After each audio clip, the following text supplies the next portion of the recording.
winning's hard, and we made it harder than it needed to be at some points tonight. I appreciate all the fans that came and showed and came and stayed. Obviously, the weather was a factor. Wasn't pleased with how we started, and we had the break. And I think sometimes, how you handle those, we had talked about it earlier in the day and how we were going to handle it, and I thought the guys did. And, showed some mental toughness, came out within the first 4 or 5 minutes after the lightning delay, took care of business. These games are important because we got a lot of people to play. So there's a lot of video there, and some that showed on tape where they can potentially play more, and then some showed they're not ready to play yet. And that's kind of the way it works. But it's a win. A lot of respect for that program. I think Coach Schmidt, he's done a really good job. He's done a really good job for a long time, and they do some nice things schematically. They're a team that's used to winning. They weren't intimidated tonight, and they played at Florida State last year and were competitive early as well. And so kudos to them. And they got some good talent there too. So, but proud of our guys. It's hard to do, and so we'll celebrate this and then get ready for next week. So with that, Coach. So start with Hudson. I mean, you've talked about him in the fall, but obviously that's a huge break. Was Devin hurt? And so Devin got stepped on like toward the end of Wednesday's practice, and we felt like he was going to be able to play, and then he just didn't look very good during pregame. And so we just made the decision. So Hudson got the start, probably in the best way possible. Like he knew about a few minutes before the first snap that he was going to start. And man, I think life's about opportunities. And what do you do with your opportunities? And what he did with his, he went out and had 5 catches for 177 yards, 3 touchdowns, and we gave him. We didn't give him. He earned a scholarship, and we put him on scholarship. He's been really productive, man.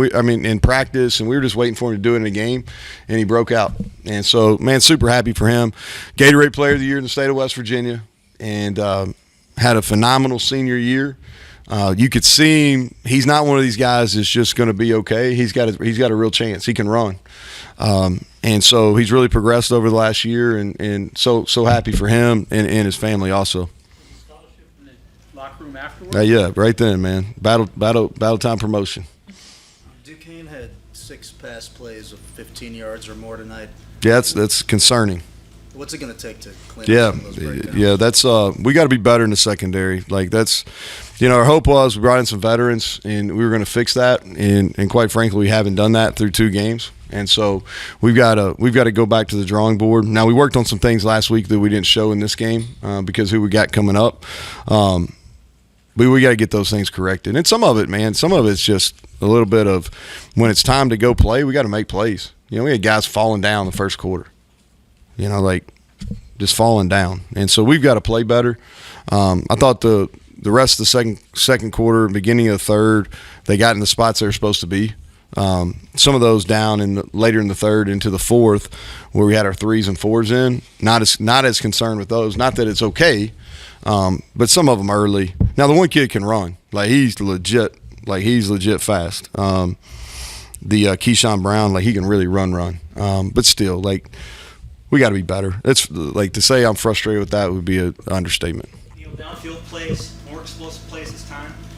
Is that more pleasing to you? Well, we seem to be more accurate on the downfield passes than we do the short ones. So, we're probably going to call more of those. I think that we called some of those last week, and we didn't get them matched up coverage-wise. We just missed them.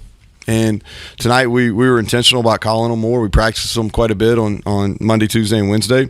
And so it was good to see them come to fruition and be able to connect in a game. What do you do for 2 hours during the delay? Well, I think that's where you got to be really careful. So I had some experience coaching and playing. And so we really just kind of left them alone.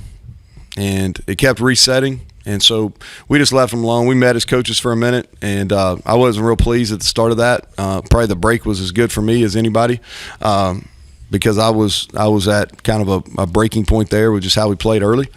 But we just really left the guys alone. And our offense skill guys went there and caught balls.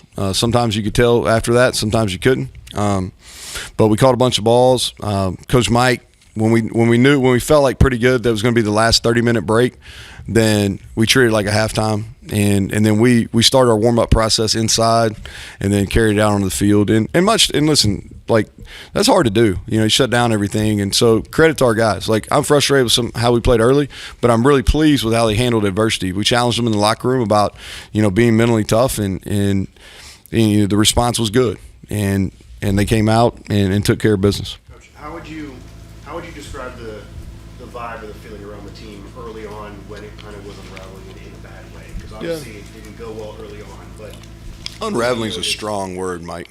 Like we know, it was 14-10, so unraveling is a strong word. Like your word, not my word. It wasn't going well. That's fair. That not going well is fair. Yeah. That not going well was fair. That's fair. To be honest, like there were some frustrating things, but like I don't think it's necessarily a bad thing that they had to overcome some adversity. I really don't. Now, I wrote the script that we were going to not do a good job pointing at a short punt, and it hits one of our players, or that we were going to blow a couple coverages? No. Or we were going to drop 2 touchdown passes in the end zone? I wouldn't have written that script. But the hope is, long-term wise, is the guys rallied together. They had really good energy in late in the game, cheering on some of those younger guys. And so, we had some adversity. And you can watch these games across the country. Some teams handle them better than others, right? I think the score ended up kind of where it needed to be, but it wasn't pretty early. And so I credit our guys for hanging in there and taking care of business late. Coach, Preston being able to bounce back from a tough early start to get the touchdown catch and do well. Say again now, Kevin. Who would you have? Preston Fox. Yeah, Preston. Yeah, I was really pleased with him. Uncharacteristic. Mentally about him. Yeah, it was. He had a tough first quarter there. Right. He really uncharacteristic, lacked some urgency going up and pointing. We knew their punter had been up and down as far as distance on his punts, and we just didn't. He didn't do a good enough job going up and being urgent and pointing and getting our guys away. He needed to have more urgency there, and then we purposely called that pass play because we felt like he'd get open on that. And Garrett threw the deep ball really well today. And so I was really pleased because he came back after the break and made a really nice play on a vertical. Again, another really good pass by Garrett. But that's a tough catch up the seam, so I was pleased with him. And he's about the right things. Like, he's better than what he put on tape early, and he hasn't done that. So I was pleased with how he bounced back. That was really the point of my question. What lets him bounce back on that? It seems like he was able to put that aside really quickly, come back and have a really I think that's a question for him, Kevin. What I would say, though, is he's got a lot of confidence that's earned through a bunch of repetitions. The only thing that I got on him about, not necessarily the drop, I got on him about lack of urgency on the pointing, okay? And which he should do better. We practice that situation a lot, and that's frustrating. There's some things that were on tape. Like we teach our guys not to reach. Now, Rodney's a young player, and he's trying to score his first touchdown, but you should never reach the ball unless it's on 4th down. So you go back and you reteach those things, even though we've done it on this stage numerous times. And the pointing on a short punt is one of those. Now, because Preston has confidence, because he has repetitions, because I think how we handled on the sideline, he was able to come back and make a play later on. Go, you rest. You mentioned Garrett. Was that as well as he's thrown in a game so far?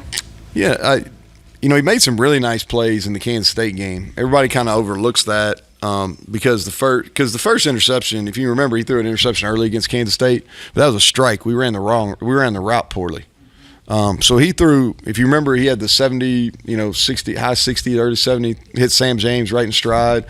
So he threw the ball well then. We've got to get him where he hits his layups. He's still, and I said that earlier in the week, I thought he was better today. Now he threw the first deep ball to Hudson was a great throw.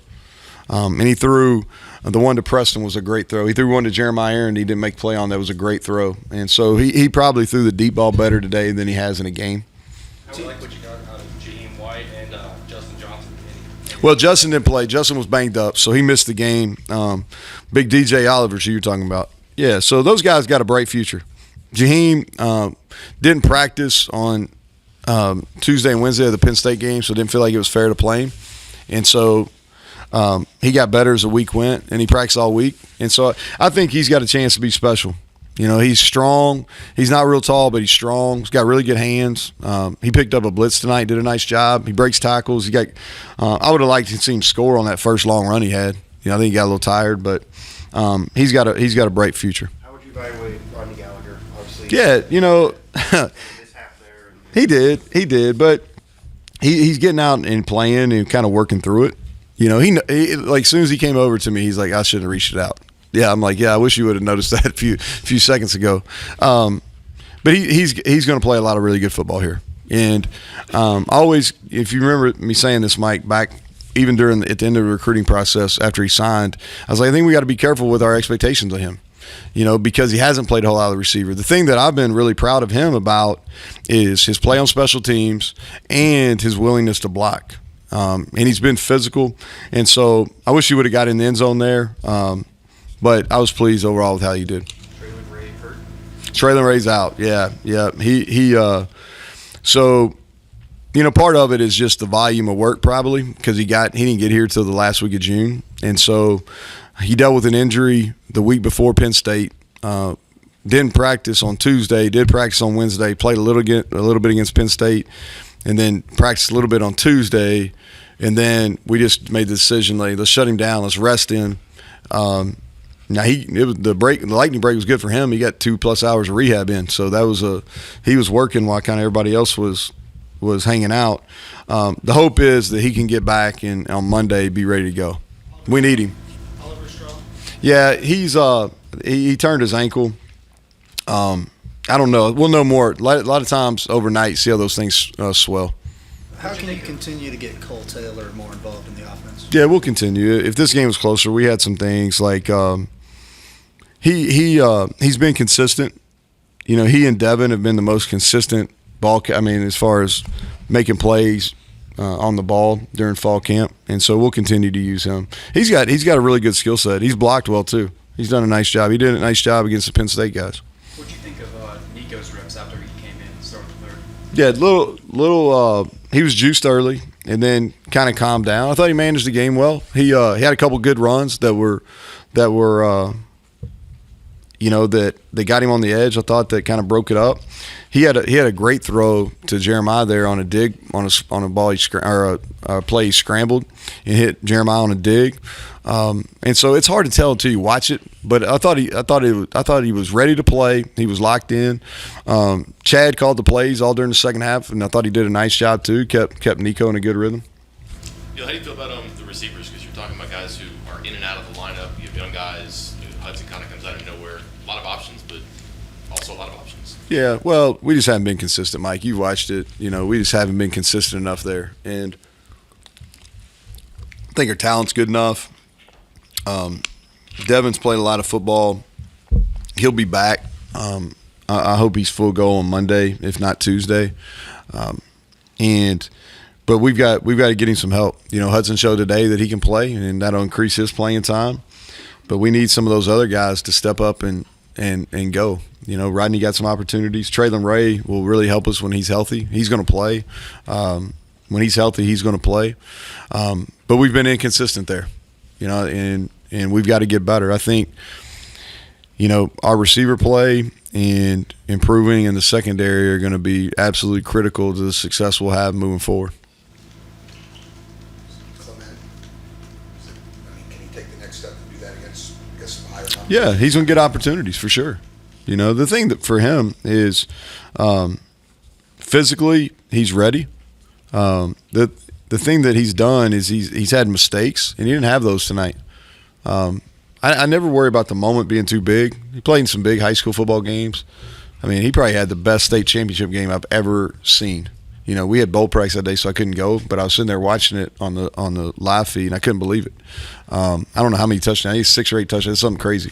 So I never worry about the moment being too big for him. He's strong enough. He's fast enough. And so I think today only helps him. He's going to get opportunities. He's earned himself playing time today for sure. Okay, anything else for Coach? All right. Thank y'all for hanging in there. Long day.